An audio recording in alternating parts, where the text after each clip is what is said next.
Hey guys, I'm Brittany Hughes. You're watching MRC TV, and this is your reality check. So why do we still let John Kerry talk? Has he not reached his quota of words over the past almost 4 years? See, here's what happens when you let fools speak for your country. Overcome with his latest case of foot and mouth disease, our chief ambassador stood up in front of the press at the State Department yesterday and actually said these words. Here is a fundamental reality. If the choice is one state, Israel can either be Jewish or democratic. It cannot be both. And it won't ever really be at peace. Here's the problem with that puddle of mouth diarrhea.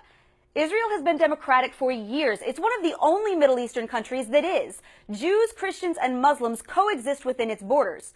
In fact, Israel is one of the only tiny little pinpricks in the whole region where people of different religions don't get yanked out of their homes and stoned to death or beheaded just because they don't conform to a particular faith. Enter the pathetic United Nations, which is about as useful as an umbrella in a hurricane. Russia can invade Crimea, and there's the world just standing there doing a whole bunch of nothing. Assad can march into Aleppo and start shooting his own civilians on sight, including women and children, and there's barely a peep out of anybody. In fact, out of the 24 resolutions that the UN adopted this past year, 20 were critical of Israel. Only one resolution condemned Syria. One. Not a word was spoken on China, Cuba, Pakistan, or a slew of other nations who are committing gross human rights violations on a regular basis. Still, the United States gives $3 billion a year to the UN, an organization that's clearly becoming increasingly anti-Semitic. And then there's our own administration. Obama can make trade deals with communist Vietnam, a nation that exploits child laborers and oppresses its own people, and this is totally acceptable. He makes bestest best friends with Cuba and praises its murderous dictator as a revolutionary hero. Oh, and yeah, it's all good. Obama can make dangerously weak nuclear deals with Iran, a state sponsor of terrorism that harbors radical Islamic militants, and somehow this is okay. He defends Muslims every time some crazy jihadist hauls off and runs down a marketplace with a truck or shoots a whole mess of people.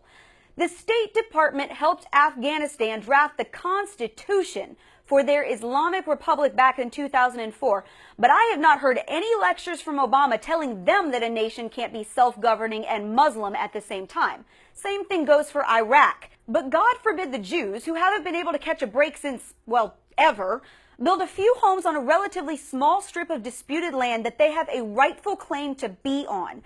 God forbid they don't kowtow to the Palestinians who want Israel wiped off the face of the earth. How dare the Jews defend themselves or purport to have any amount of national sovereignty whatsoever? Israelis have been dealing with acts of terror and violence from the Palestinians for over 2 years, but somehow Kerry says it's the Israelis who are being controlled by extremist right-wing groups. Never mind that the Palestinian government includes Hamas, a recognized terror organization. We'll just brush right past that.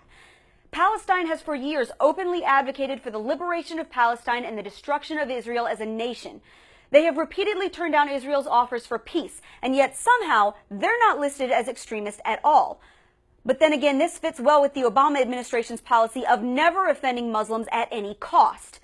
Obama's foreign policy over the past 8 years has been nothing short of an abysmal failure. He has made horrible deals with terrible nations.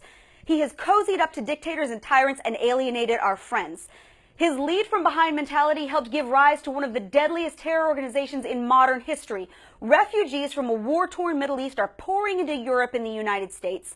And our chief diplomat manages to stand before the world and insult one of our most longtime allies, all while Obama sits on a beach in Hawaii enjoying his last few days of taxpayer-funded vacation.